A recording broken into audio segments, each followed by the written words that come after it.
12 years ago, we moved into a very haunted, possibly demonic, apartment. For context, I will need to go further back in the timeline, as my stepson was a huge component of this part of the story. These stories about my stepson were related to me by my husband. I believe my stepson, as a child, was sensitive to ghosts, the paranormal, etc. An incident happened when my stepson was a baby at another haunted apartment, where he woke up in the middle of the night crying like he was hurt in his crib. The husband and mom noticed 3 scratches on his back. Of course, that can be explained, yet his husband insisted those scratches were not there prior to putting him to sleep. Another strange phenomenon is that almost every photo of my stepson has some orb near him. Of course, this can be explained, yet there were photos of just his foot in the background and a well-placed orb near his foot. No matter the location of the photo, 90% of the photos we had of him had this weird orb.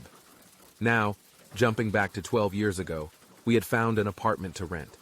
We had terrible credit, and the landlord gave us a chance. We were excited as the apartment was in a relatively decent part of town, and we were getting our own space as we had been living with my mom. One thing I remember when the landlord first showed us the apartment was that he said that he had to do extensive renovations to the place as the previous tenants had destroyed it. In the first month, I started noticing small shadows from the 2 bedrooms out of the corner of my eye. I chalked it up to just exhaustion because I had my then 1-year-old son. Things grew more intense when I put my 1-year-old down for a nap and decided to shower. I left the door open that led from the single bathroom to my bedroom just in case my 1-year-old woke up. As I was showering, I felt as though someone was watching me. When I opened my eyes, I saw a black shadow run past the door. My 1-year-old started crying hysterically. I quickly got out of the shower and looked around the house, convinced someone had broken in. I checked the front door and everything was locked. A month or so since this incident. My 2 stepkids, 7 and 8 at the time, would come 1 day a week and on some weekends. Their room was relatively unused. I started hearing their sliding wood closet doors knock, and a strange rotten egg smell coming from their room. I searched high and low for the source of the smell, but never found anything. My mother-in-law had stayed over a few times and would tease that the kids must have left an egg salad sandwich somewhere. My husband heard the knocking at some point, but he chalked it up to the air conditioning kicking on. One weekend, my husband was out of town for work, and I was alone with all the kids. I had gotten them all to sleep and decided to stay up and watch Ghost Adventures. I was laying on the couch when I happened to look up and see my stepson standing by the couch with his eyes closed. He immediately realized he was sleepwalking, which happened from time to time.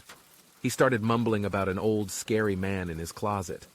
I stupidly figured he was having a nightmare and guided him back to his bed. As I started to walk out of the room, my stepson sat up in bed and mumbled again, "The old man in the closet is looking at me." I looked over to see the closet open and instantly got creeped out. Then my stepson said he was going to knock. Then 3 quick knocks happened. Immediately, the smell of rotten eggs filled the room. I flicked the lights on and guided my stepson to my bedroom. I was freaking out internally because my stepdaughter was sleeping on the top bunk in that room, and I did not want to leave her alone.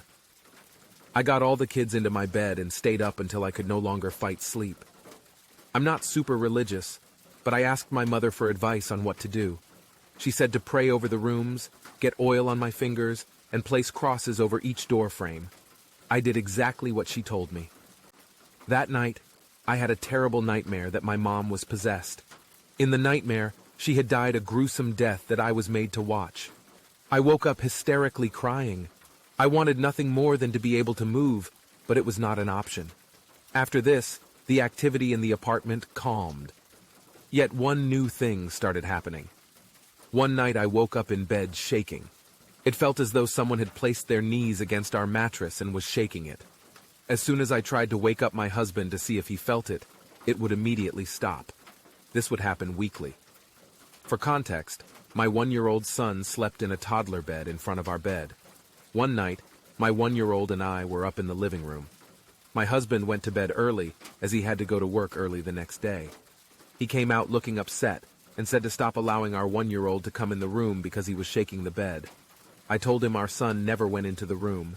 As soon as I finished that sentence, the glass cover to the entryway light, which was right behind me, came crashing down. My husband stood there sleepily, trying to process everything. He finally felt and saw the things I had been dealing with. One day, a house nearby was for rent, and we moved out. We lived in this apartment for less than a year. We never experienced anything like what we experienced in that apartment. Relief, because I was worried that whatever was in this place might attach itself to us. My stepson passed away in 2019 due to a possible COVID. I had told him the story prior to his passing when he was in his teens, and he claimed to not remember the incident in the apartment. I fully believe he saw whatever entity was in that apartment.